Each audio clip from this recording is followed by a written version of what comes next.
All right, y'all, we have an update on the Ravi Zacharias allegations, and unfortunately, it's not good. Let's get it.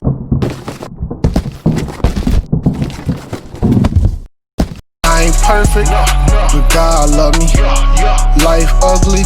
My name is Jermaine, and thank y'all for joining us on That Christian Fam. If growing in the faith is important to you, hit that subscribe button, because over here we like to encourage, empower, and give you everyday practical Christian advice on real life situations.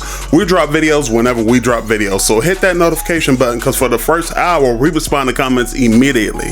All right, y'all, without further ado, let's talk about it. Now listen, on part one, I called a lot of flack from y'all. A lot of y'all were like, oh, well, you're gossiping. These are just allegations. There's no way possible that this could be true. Stop saying this about this wonderful man. And I don't doubt that. I believe that Ravi Zacharias was a wonderful man or has some wonderful traits.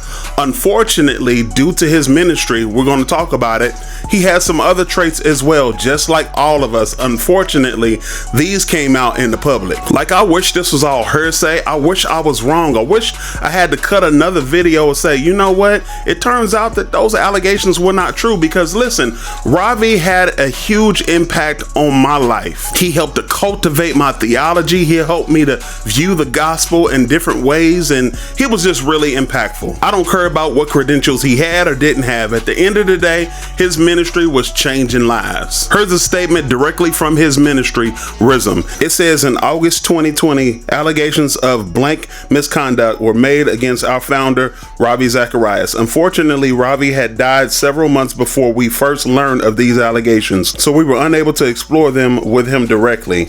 We engaged Miller and Martin PLLC to investigate these allegations, while also giving them wide latitude to go wherever their investigation might lead them. We have also repeatedly stated our intention not to comment on the investigation until receiving a final report on it. However, while the investigation remains ongoing and is not expected to be completed until January or February, yesterday we received a brief interim update on the investigation we felt we needed to share attached. Sadly, the interim investigation update indicates this assessment of Ravi's behavior to be true, that he did indeed engage in blank misconduct. And y'all can go directly to the website and continue to read the full statement. But like I said in the first video, this does not take away from the truth he preached in his ministry. God has and always will use flawed people just like myself to deliver his message. We will always have an incorruptible gospel in the hands of corruptible men. Now, I believe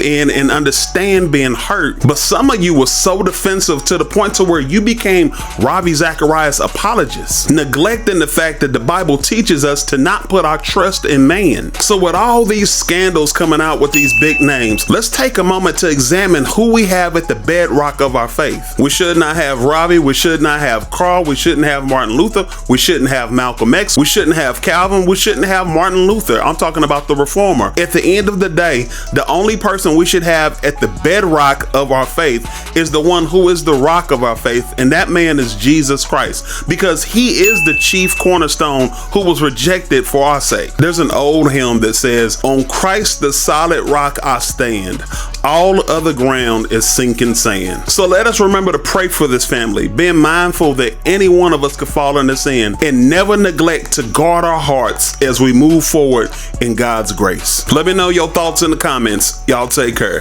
Fell down, forklift, 7th grade trapping on porches.